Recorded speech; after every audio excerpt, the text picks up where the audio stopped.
राधे राधे आप सभी को। जैसा कि आज सावन का पहला बृहस्पतिवार है, तो आइए सुनते हैं बृहस्पतिवार की कथा। बृहस्पतिवार व्रत कथा। दान करने से धन घटता नहीं बल्कि पुण्य और भगवान की कृपा बढ़ती है। बृहस्पतिवार का व्रत श्रद्धा और नियम पूर्वक करने से जीवन में सुख समृद्धि प्राप्त होता है। एक रानी जो दान देने वालों से घृणा करती थी, उसने ऐसी इच्छा मांग ली कि पूरा राजमहल ही खाली हो गया। फिर कैसे देव गुरु बृहस्पति ने उसकी आंखें खोली, आइए सुनते हैं यह अद्भुत कथा। भारतवर्ष में एक प्रतापी और दानी राजा राज्य करता था। वह नित्य गरीबों और ब्राह्मणों की सहायता करता था। यह बात उसकी रानी को अच्छी नहीं लगती। वह ना ही गरीबों को दान देती, ना ही भगवान का पूजन करती थी और राजा को भी दान देने से मना किया करती थी। एक दिन राजा शिकार खेलने वन को गए हुए थे, तो रानी महल में अकेली थी। उसी समय बृहस्पति देव साधु वेश में राजा के महल में भिक्षा के लिए गए और भिक्षा मांगी। रानी ने भिक्षा देने से इनकार किया और कहा, हे साधु महाराज, मैं तो दान पुण्य से तंग आ गई हूँ। मेरे पति सारा धन लुटाते रहते हैं। मेरी इच्छा है कि हमारा धन नष्ट हो जाए, फिर ना रहेगा बांस, ना बजेगी बांसुरी। साधु ने कहा, देवी तुम तो बड़ी विचित्र हो। धन संतान तो सभी चाहते हैं, पुत्र और लक्ष्मी तो पापी के घर भी होनी चाहिए। यदि तुम्हारे पास अधिक है तो भूखों को भोजन कराओ, प्यासों के लिए प्याऊ बनवाओ, मुसाफिरों के लिए धर्मशालाएं खुलवाओ। जो निर्धन अपनी कुंवारी कन्याओं का विवाह नहीं कर सकते, उनका विवाह करा दो। ऐसे और कई काम हैं जिनको करने से तुम्हारा यश लोक परलोक में फैलेगा। परंतु रानी पर उपदेश का कोई प्रभाव न पड़ा। वह बोली, महाराज आप मुझे कुछ ना समझाएं। मैं ऐसा धन नहीं चाहती जो हर जगह बांटती फिरूं। साधु ने उत्तर दिया, यदि तुम्हारी ऐसी इच्छा है तो तथास्तु। तुम ऐसा करना कि बृहस्पतिवार को घर लीपकर पीली मिट्टी से अपना सिर धोकर स्नान करना, भट्टी चढ़ाकर कपड़े धोना। ऐसा करने से आपका सारा धन नष्ट हो जाएगा। इतना कहकर वह साधु महाराज वहां से आलोक हो गए। साधु के अनुसार कही बातों को पूरा करते हुए रानी को केवल 3 बृहस्पतिवार ही बीते थे कि उनकी समस्त धन संपत्ति नष्ट हो गई। भोजन के लिए राजा का परिवार तरसने लगा। तब एक दिन राजा ने रानी से बोला कि हे रानी, तुम यहीं रहो, मैं दूसरे देश को जाता हूँ, क्योंकि यहाँ पर सभी लोग मुझे जानते हैं, इसलिए मैं कोई छोटा कार्य नहीं कर सकता।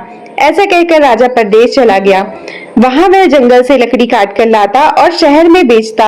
इस तरह वह अपना जीवन व्यतीत करने लगा। इधर राजा के परदेश जाते ही रानी और दासी दुखी रहने लगी। एक बार जब रानी और दासी को 7 दिन तक बिना भोजन के रहना पड़ा, तो रानी ने अपनी दासी से कहा, हे दासी, पास ही के नगर में मेरी बहन रहती है, वह बड़ी धनवान है।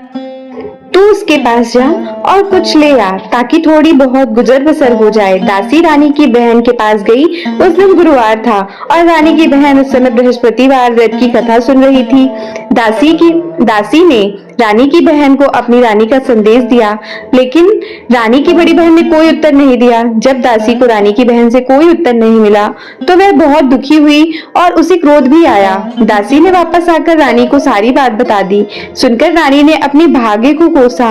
उधर रानी की बहन ने सोचा कि मेरी बहन की दासी आई थी, परंतु मैं उससे नहीं बोली, इससे वह बहुत दुखी हुई होगी।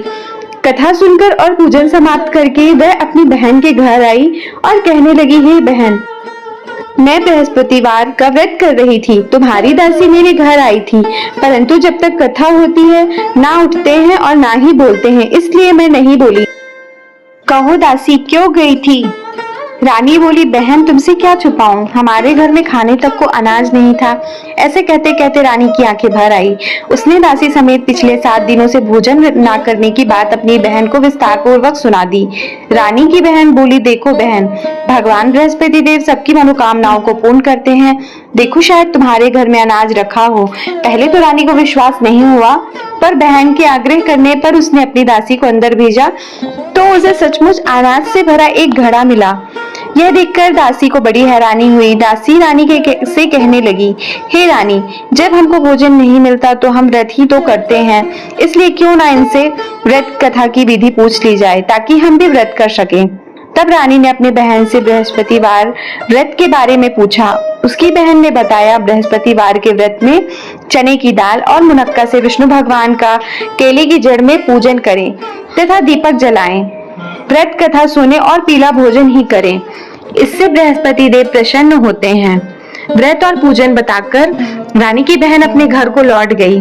7 दिन के बाद जब गुरुवार आया तो रानी और दासी ने व्रत रखा। गुड़साल में जाकर चना और गुड़ लेकर आई, फिर उससे केले की जड़ तथा विष्णु भगवान का पूजन किया। अब पीला भोजन कहाँ से आए, इस बात को लेकर दोनों बहुत दुखी थी।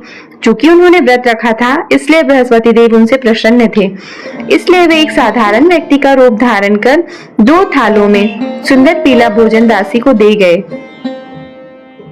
भोजन पाकर दासी प्रसन्न हुई और फिर रानी के साथ मिलकर भोजन ग्रहण किया।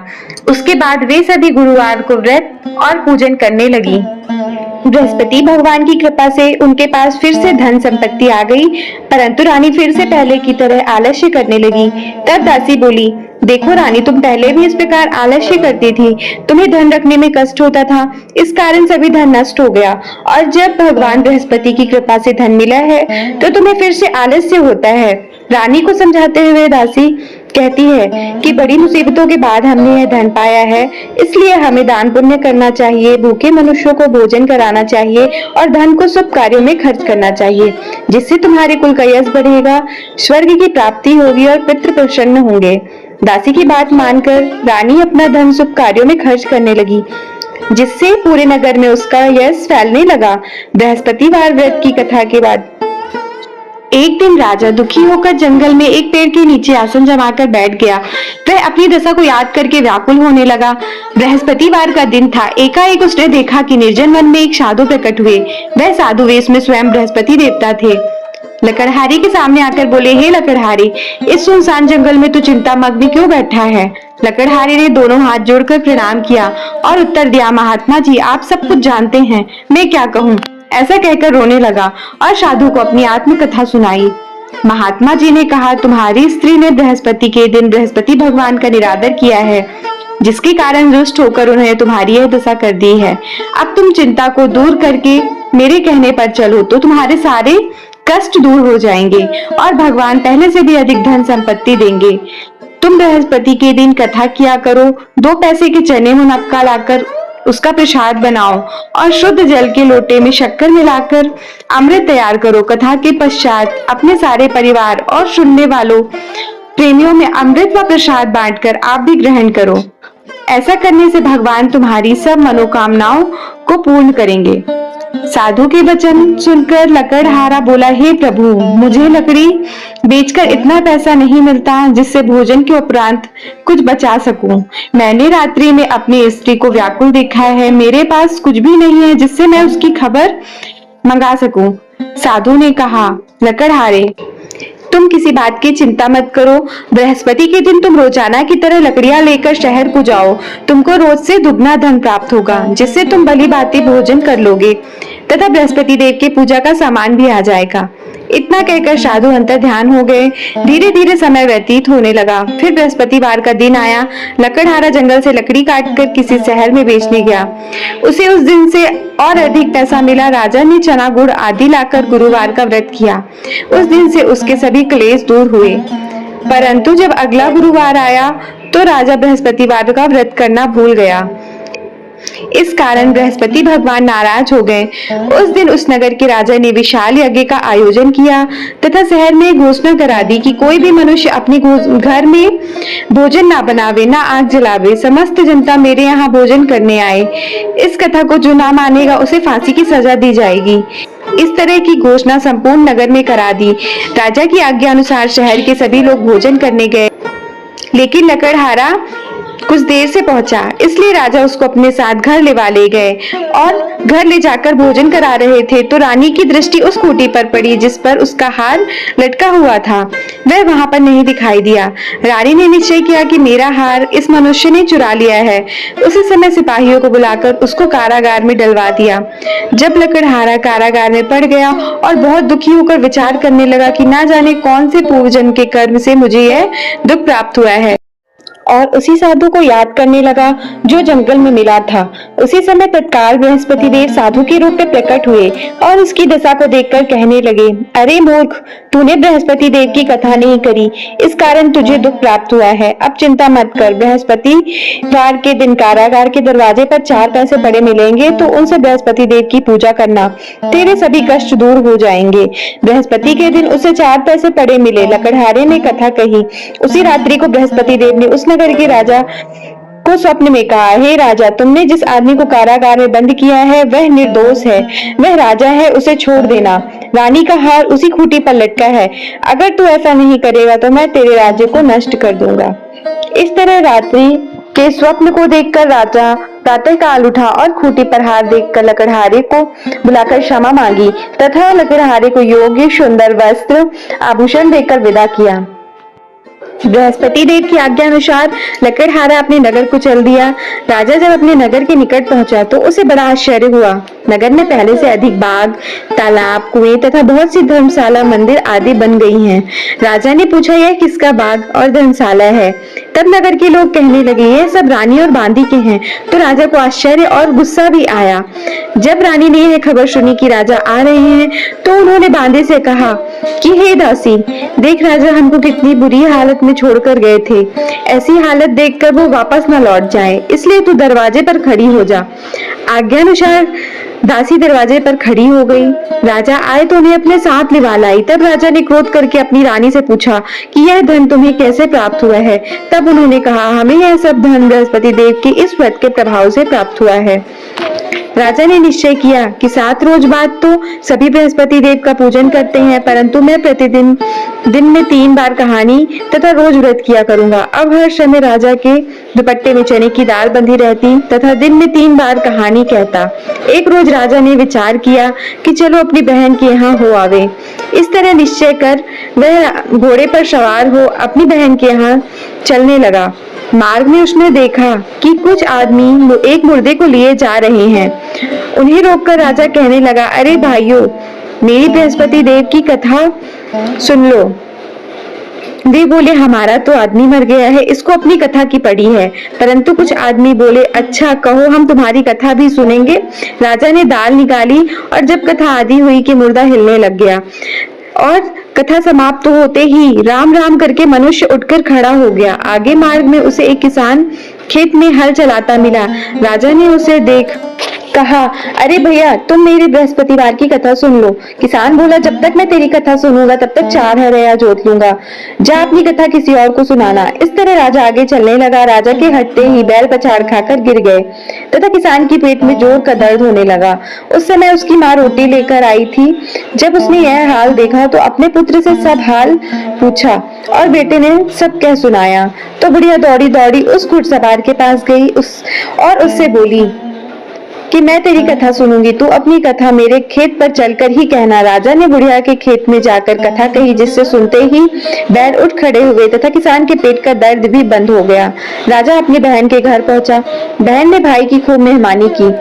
दूसरे रोज प्रातः काल राजा जगा तो देखने लगा कि सब लोग भोजन कर रहे हैं। राजा ने अपनी बहन से कहा, ऐसा कोई मनुष्य है जिसने भोजन नहीं किया हो? मेरी बृहस्पतिवार की कथा सुन ले।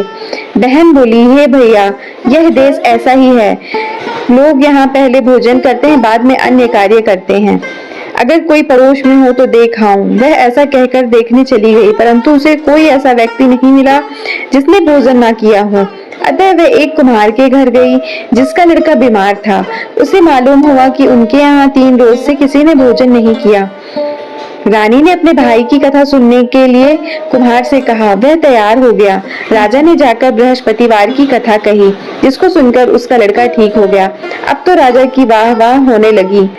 एक रोज राजा ने अपनी बहन से कहा कि हे बहन, हम अपने घर को जाएंगे, तुम भी तैयार हो जाओ। राजा की बहन ने अपनी सास से कहा। सास ने कहा, हाँ चली जा, परंतु अपने लड़कों को मत ले जाना, क्योंकि तेरे भाई की कोई औलाद नहीं है। बहन ने अपने भैया से कहा, हे भैया, मैं तो चलूंगी पर कोई बालक नहीं जाएगा। राजा बोला, जब कोई बालक नहीं चलेगा तब तुम ही क्या करोगी? बड़े दुखी मन से राजा अपने नगर को लौट आया। राजा ने अपनी रानी से कहा, हम निर्वंशी हैं, हमारा मुंह देखने का अधिकार नहीं है और कुछ भोजन आदि नहीं किया। रानी बोली, हे प्रभु, बृहस्पति देव ने हमें सब कुछ दिया है, वह हमें औलाद अवश्य देंगे।